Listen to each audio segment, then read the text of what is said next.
John, So, we begin recording. Hello, people. Welcome back to the Powers Productions. We got another story for you. Tonight I'll be your storyteller. We're joined also by Jacob. Hi, I'm doing laundry. He's doing laundry. Granger. Hello, I'm not. You know what? I don't know. I was gonna say not doing laundry, but But you are? So you're alive. no, So you I'm do not. laundry. No, fuck. How much laundry are you doing? What, you sorting out the whites? Anyway, and also Tommy. I put the blacks into their own separate pile because Okay, Tommy. Hey, it's me. Yeah, featuring glass of water. You gotta wash them. Check out glass of water, everybody. Check out Glass of Water. Go follow him on YouTube.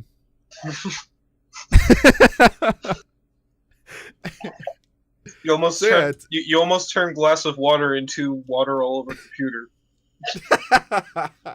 Also, I could have just said colors in a different pile, and it would have been equally as racist, but not sounded as bad. dude. But I didn't Stop. do that. Refrain. Yeah, okay. I got so much laundry. Okay, so today my story is called Jobin Hood. I looked it up on Urban Dictionary. It's not bad. It's another way to say rim job. So That's, not great. I mean, I'll take it. it's not the worst. Honestly, it could be like a slur. So thank God it's not. Yeah. Yeah. Oh, there's that. Thank God no Slur slurs your have been rim. said today. I'm gonna kill you. Oh, God. So okay, sit back, relax. Let's do this. I can't fucking read, so be patient. Let me tell you the tale of Jacob Robin Hood, otherwise known as Jobin Hood. Oh, I get it. Well, It's like shortened. I get it. Yeah. Oh, wow, thank you. You get it, Jacob? No, I'm going to have to ask you to explain it to me real slow. So Jacob Robin. So basically, I just put the J in front of Robin instead of keeping the R. So it's just Jobin. You know. Also, you All right, really that was love pretty to give fast, rim but I caught jobs. I'm sorry. What? So that was Also- pretty fast, but I kept up. Thank you. Jacob Okay. just loves rim jobs. It's his favorite pastime. I don't know. The man of legend from 1310 times. The man of the people, by the people, objectively a person, also birthed by what I assume was also a person. Let's just say this guy was a human. Oh. Regularly, he sports a dark green hooded jacket, hence the name. A pair of leather pants, boots, and his iconic, expertly crafted bow. The people say the string of the bow was made of angel's hair, but people weren't all that educated back then, so let's assume they were wrong. What's it actually made of? It's fucking probably horsehair. Who fucking knows? I didn't write it that far. Jobin Hood was a man of fortune, but gave all of his assets away to the poor purely from seeing one small child limping in the cold. The people sing songs of the tale of how he gave away his $400 billion jacket to an orphan child named Little Norm. Well, that was priceless. How could you give that away? That's Stephen Amell's jacket. Did you really? It's not priceless. He just said the price. Yeah, okay. Yeah, but it's it had 400 billion. sentimental value to you, right? That means it's at least like another billion on top. How could you do that? Kid was poor and sad. He needed it. Fuck. Okay. Yeah, he was cold. Yeah. Dickhead. Oh yeah, I'm gonna keep my $400 billion jacket that I totally need. Yeah, fuck you, Jake. Not Jacob. Rachel. Got me. I mean, you can steal another jacket because he's robbing. Don't worry, you're the hero. I'm sorry. Okay. Jobin now wears a less exciting $40 billion hooded jacket to remember his past and make him still look pretty sick. I spoke too soon. Never mind. To this day, Little Norm has the same jacket and fights alongside Jobin. Little Norm gained a few pounds since then, stealing as much fried chicken as he could. One such heist was from the Grand King for Chicken, or KFC for short. Is split Jacob's Friar Tuck No, little John. Oh, fuck. Well, yeah, Little okay. Norm. Nah, You- okay. oh, I'm gonna kill you. I'm also illiterate, so don't judge. I'm not judging you. Don't worry. Okay. Jobin stays in the church of a small town named Fortnite, along with his small posse of merry men. Thank God. That sounds like my Jobin. That sounds like him. Right. His merry men of Farron, Fall, and the head of the church in the town named Friar Tom. The merry men, all except Tom, wore a strict uniform of an expensive jacket and other leather clothes.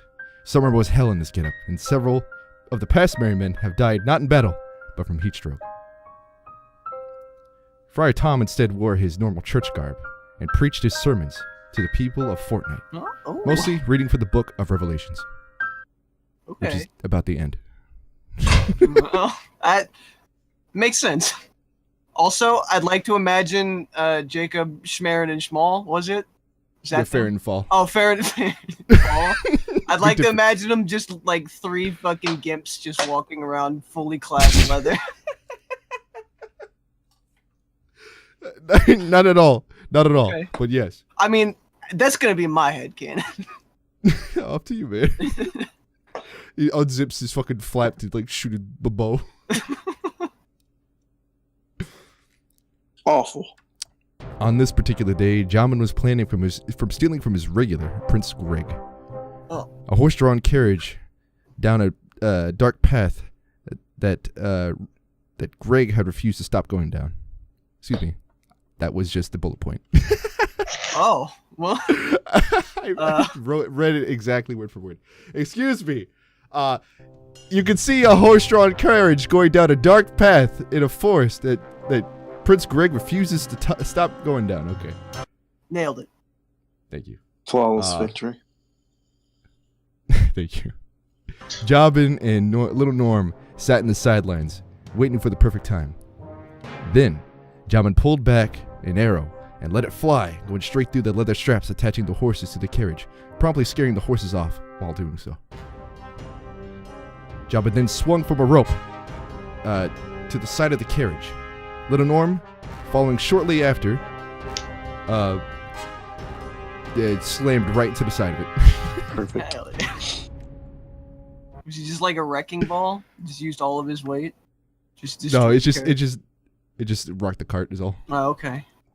Jobin shushes him and tells him to back up. Jobin clears his throat and lets out, "You are now being robbed," while unsheathing his dagger and opening the cart. Prince Greg promptly showed both his diamond-studded hands, yelping, "Don't hurt me! Just take what you want!" Jobin and little Norm laughed as they carried off their new bounty to the church. Back to the church. That was surprisingly easy. Yeah, it's because you're like, I just fucking... I practically held my wallet in my hands as they approached. I just gave it to them. Also, I have you're the diamond-studded hands. You get real. Well, yeah. Are they like bedazzled? You're wearing a lot of fucking rings. Oh, That's what I okay. meant. I'm rich. Yeah, I know. You're Prince Greg. Just like real me. Yeah. This is really accurate to all of our characters. Yeah. Okay. Excuse me? What? Did I mistype that? Okay. Borger. As they carried their new bounty back to the church. Jobin and little Norm triumphantly opened the church doors during one of Friar Tom's "We're just gonna die, accept it" sermons. Jobin gave a smile and brought the diamonds to a table and said, "The body of Christ today is now diamonds. Take your pick." He pours the diamonds out onto the table and it just, covers the top of it. The people, including Tom, all took their respective amounts, giggling with pleasure. A small child walks up to them, saying, "So, who'd you nab these from this time?" the frail boy asked. "Well, Brian, they're from the prince himself. He said he wanted to share his wealth," Jobin said, unleashing a roar of laughter from the people. The laughter soon stopped as the church doors creaked open again. People scurried back to their seats and clapped their hands in prayer. Jobin and little Norm hid behind a curtain. The sheriff had overheard a little too much fun in the church. Sheriff Ruby was a mean, cruel police of the people. Look him in the eye so much as a second, and boom, go to jail. Oh. Do Ruby not walked along. Not to collect $200. Yeah, do not collect $200. You give that to Ruby and maybe he'll let you out. Ruby walked alongside the pews, giving each person their own personalized stink eye. Friar Tom, so rare to hear laughter when speaking of damnation and the end of the world. What was so funny? Well, Sheriff, sometimes one must find humor in death to cope. Okay, over there. Who, me? Yeah, it's just a loud knock. Did you fall over? It was... No, I'm fine. It's a little You're strange. interrupting my story! You fell in, No. Jacob? No, I'm interrupting. Jacob your fell story. in! Oh, shit. How ironic that he warned me so often. Anyways, continue. Well, Sheriff, excuse me. Sometimes one must find humor in death to cope. Oh, roaring laughter like that. It must have been one funny joke. Let me hear it. Prince Greg's ruling sure is a funny joke, Brian let out. Jobin and little Norm, along with everyone in the room, Fucking had to try their hardest not... naturally, little shit. That's a Brian move right there. I'm glad I was able to capture that. Where was I? Prince Greg's ruling sure is a funny joke, Brian let out. Jobin and little Norm, along with everyone in the room, had to try their hardest not to let out a chuckle. Ruby gave the meanest look you could imagine. Marching over to the frail child, he grabbed his arm and gave him a shake. What do you know, Just as he was about to finish, a bright shining diamond fell out of Brian's pocket and clanged onto the floor. Thank you for What's the sound effect, this? Jacob. Pretty good. Jacob's contribution, everybody. He's making some noise. It's okay. I don't have to add sound effects now. This is like a Stomp concert. What? Is that the fucking name? Live reading at Stomp. Is Stomp the band where they all like it's just them banging on like pots and pans and stuff? Yeah, I think so. Yeah. Yeah. Yeah, Stomp the Yard. I know that movie. Yeah. It's the same thing, isn't it? They just slamming their feet on the ground. I guess so. Yeah. Our music's just noise anyway. I don't give a shit. Yeah. Yeah, fuck you if you like music. What do you know, stupid? Just as he was about to finish, a bright shiny diamond fell out of Brian's pocket and clanged on the floor. What's this? Stop! You fucking gamer! I'm trying to read! It's really hard to focus on that.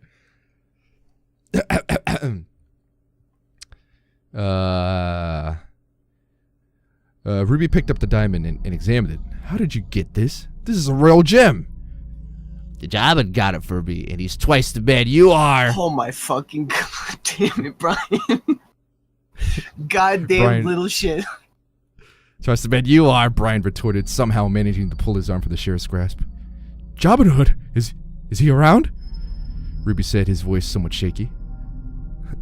Yeah. Friar Tom covered the boy's mouth. No, we haven't seen him for weeks, Tom interjected. Ruby seemed to calm down for a moment, and then began seething again. 2 months! Jail! He grabbed Brian by the arm and dragged him out of the church. The people looking away, as it only could get bad for them too. The church fell quiet. Well, you're not gonna like what happens next. Oh fuck! Are they gonna rescue him? God, fucking. Well, we'll see. I don't know. Don't you fucking spoil my story. The church fell quiet, and Jobin and little Norm re-emerged from their hiding place. Brian's mom and dad ran to him. You have to help him. He won't last 2 months in jail, let alone 1 shower. Jobin nobly agreed to help the child. That night. Wait, nothing. It's just a funny image, it's all. This is a good joke. I appreciate it. That night, Ruby was in jail, watching over the 2 cells it hosted. Fat from eating confiscated danishes from the bakery, he leaned back as it took an incredibly undeserved nap. Jobin, watching from the sidelines up until then, stealthily cracked open the door into the jailhouse. Little Norm waiting right behind and keeping watch. Jobin slipped past the snoring warden and woke up Brian, who was sleeping on a stack of curiously yellow hay. I'm busting you out of here. No, I was sleeping. I'm busting you out of here. Oh, it's Duke Nukem all along.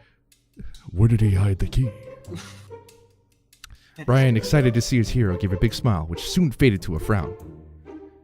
He pointed squeamishly towards Rudy, the keys gleaming from a torch light hanging right under his belly. It's attached to his balls. Gross. No reaction? No, I don't like that. I don't like that one bit. Okay, thank you.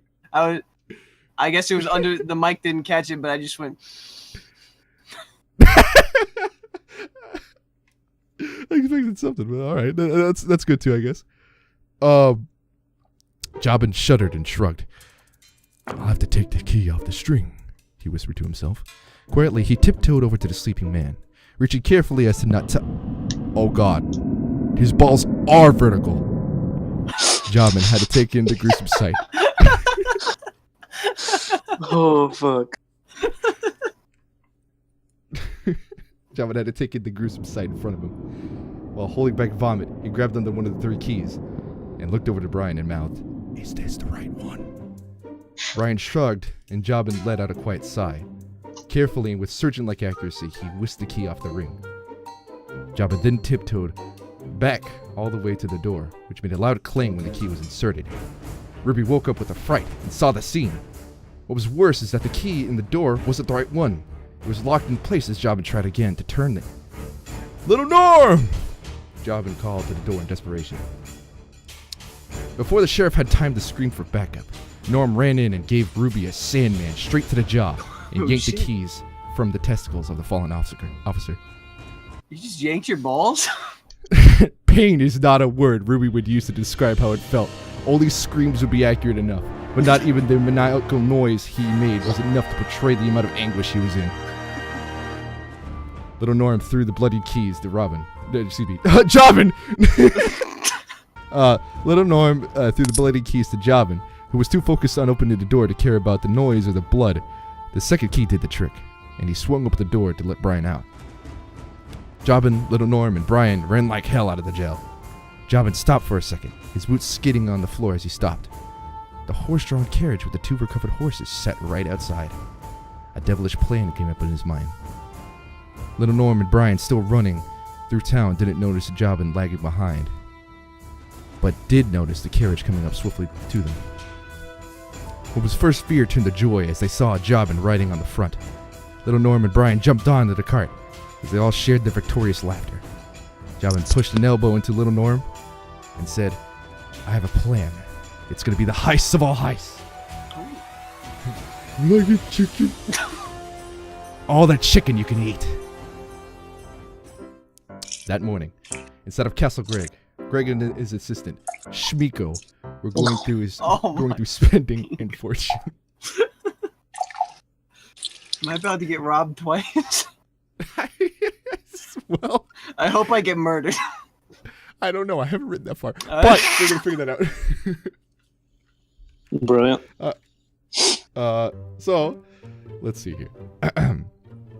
And his assistant Shmiko were going through spending and his fortune. The room they sat in was lined with golds and riches. After hours of counting, Shmiko finally speaks up.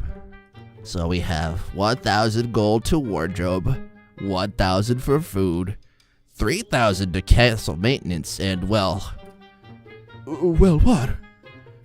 Greg asked.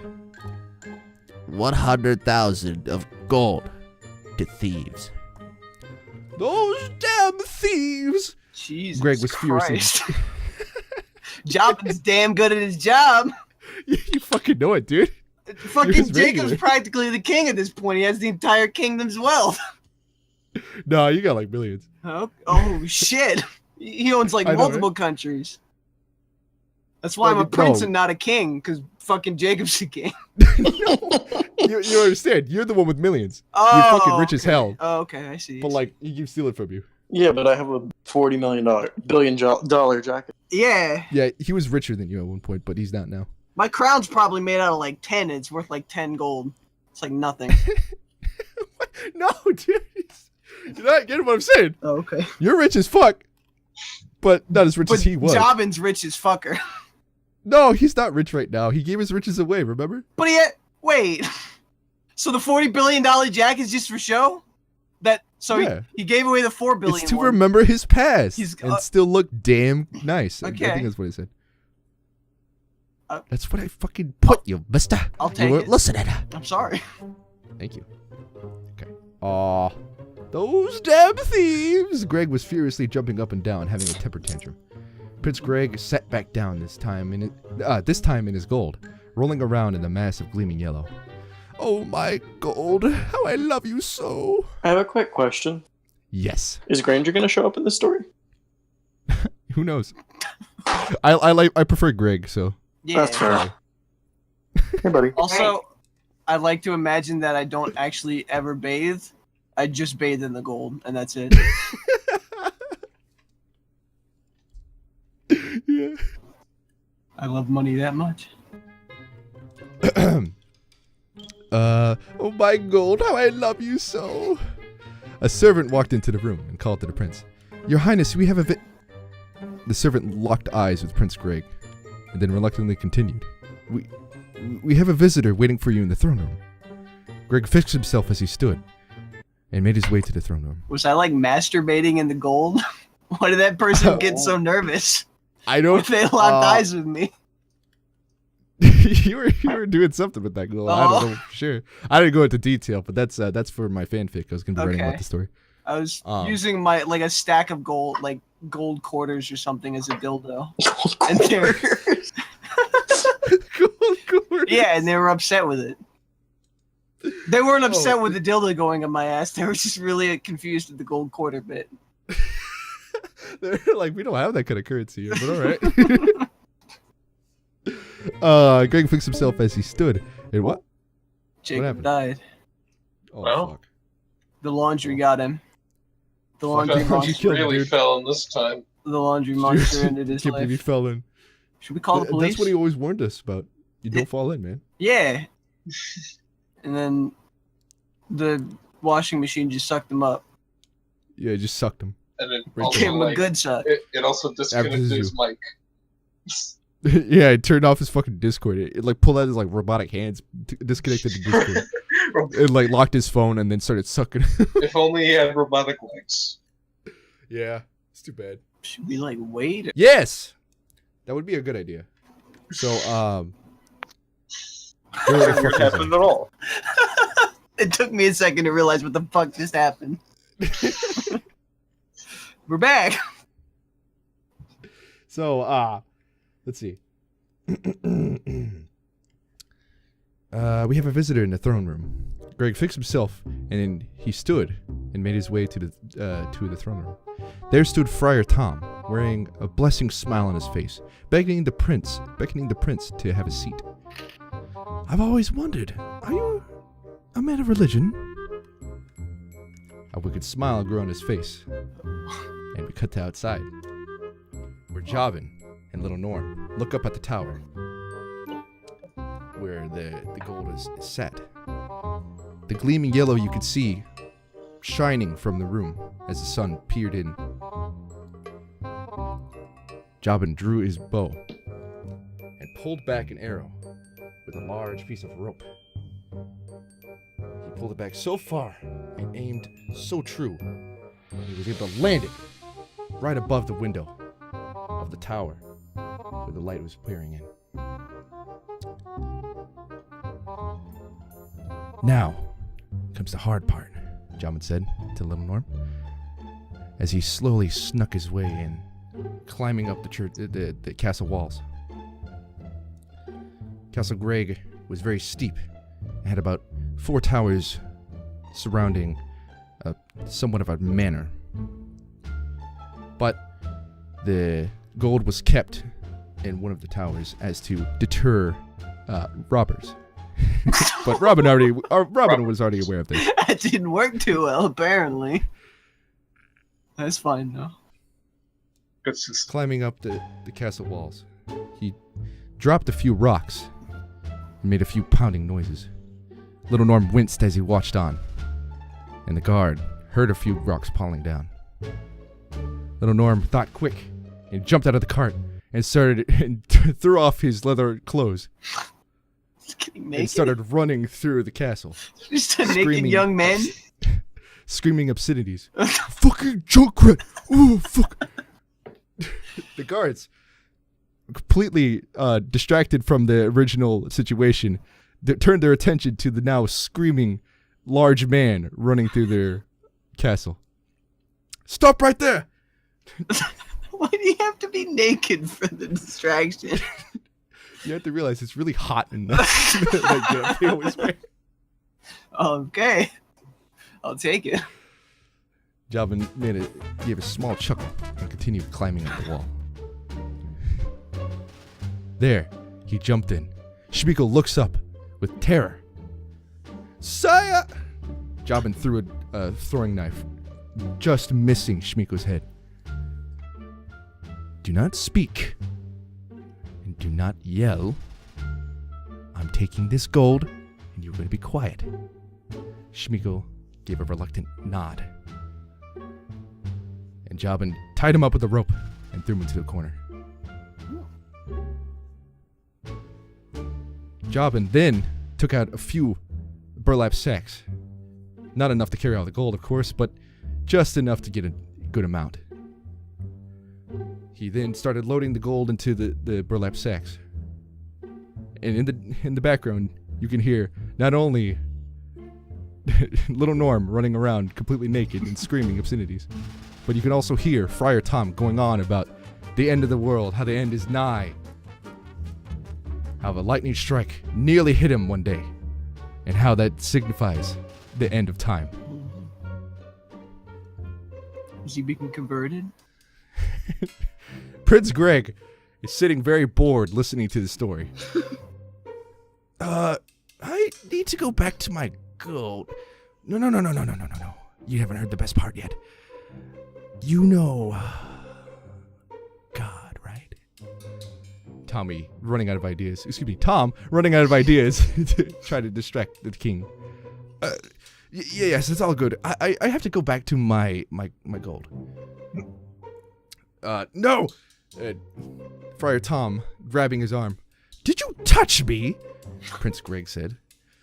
And he slapped Friar Tom in the face. You realize greed is the root of all evil. Well, then consider me the most evil thing you've ever seen. Hell yeah. And Greg flips his cape, and walks off back to his room. Jobin's still there, loading as much as he... Shut up! Loading as much gold as he could into the burlap sack. I'm gonna kill you! What kind of cake? Is it a chocolate Shut cake? Up, cake. I can understand flipping it if it's a chocolate cake. What do you mean flipping it? That's a pineapple upside down cake. Okay, that would be better. Gotcha. Anyway, you fucking get me. You get me better. Thank you. Get me good or don't get me at all. I'm there sorry. Thank you. My bad. Yeah, fuck you. What happened again, boss? Sorry. So, yes, Prince Greg flips his cape. I nearly did it again. Flips his cape and walks off back to the treasury room. There, Jobin is still trying to load burlap sacks as fast as he can, shoveling the gold. The loud clang of gold could be heard, and Prince Greg rushed over. He bangs on the door. What is going on in there? Schmeeko, I knew you would cross me! Schmeeko lets out a Jobin is continuously loading the bags and sliding them down the rope he attached the arrow to. The gold sacks slowly but surely slid all the way down to the horse-drawn carriage.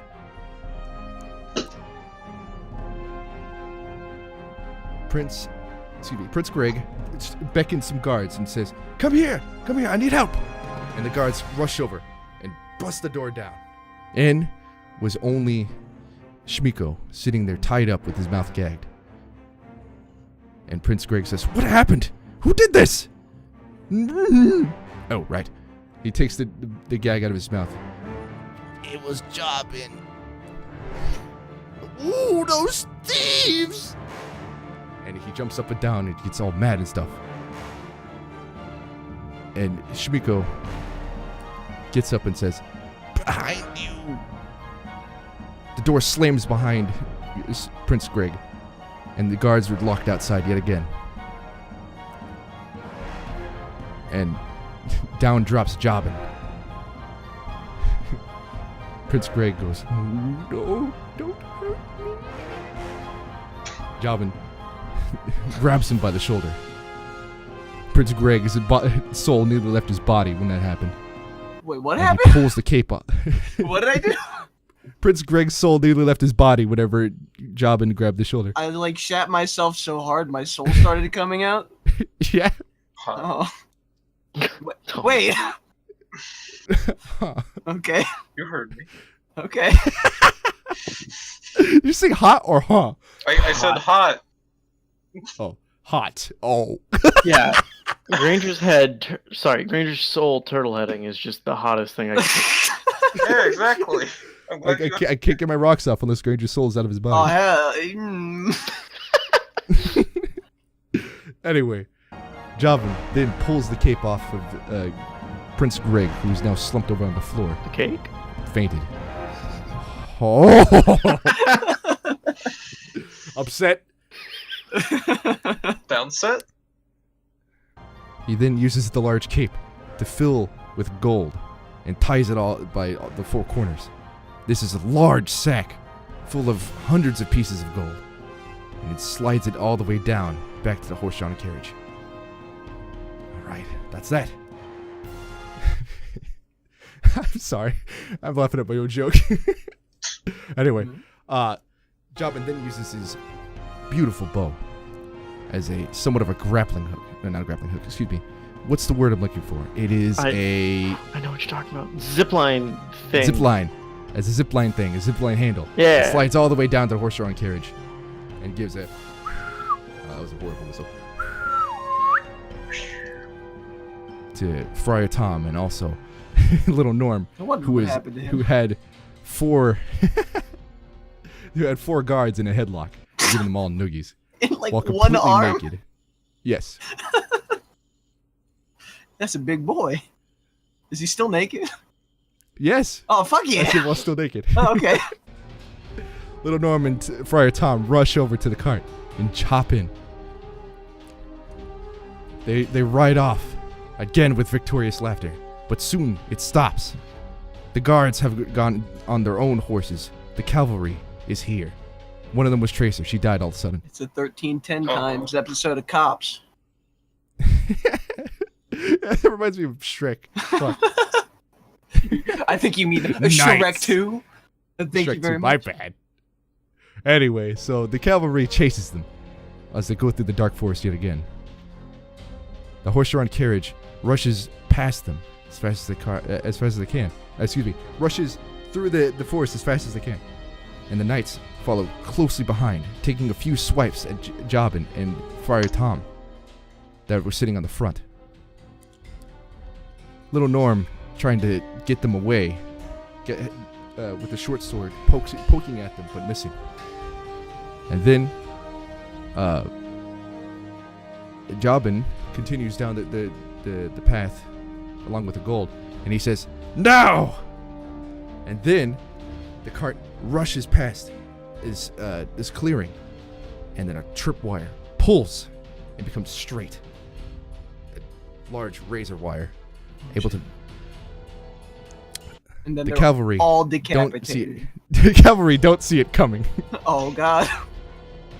They get knocked swiftly off their horses. Oh, okay.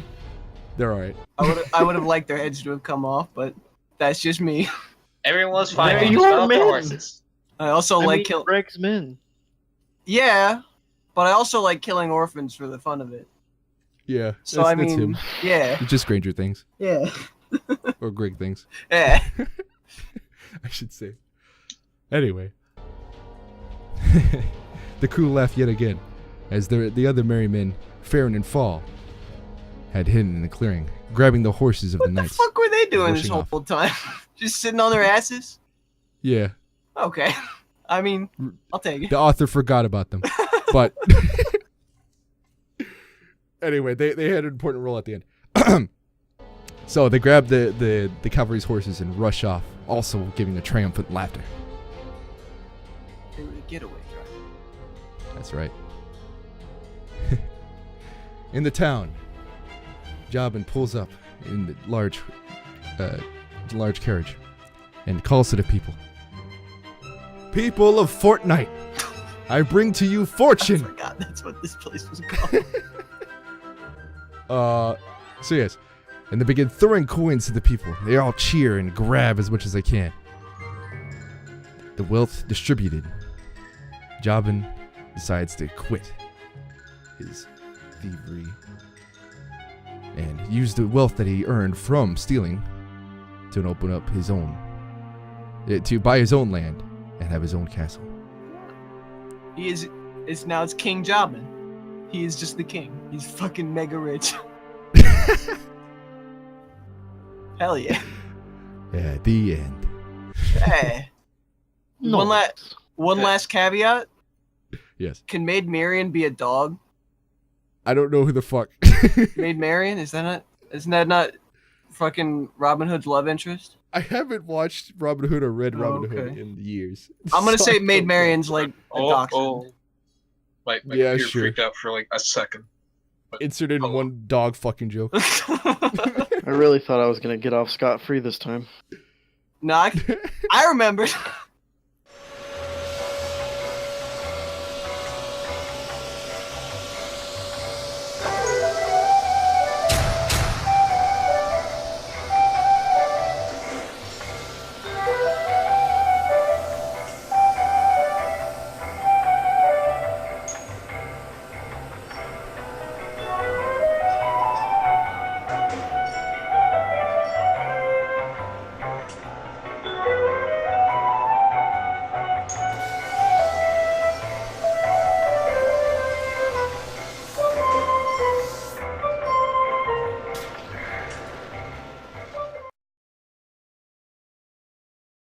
Also, while I was writing this, there was a commercial for like the new Robin Hood movie. So as you can tell, there's no influence at all coming from any kind of social media. Not a bit.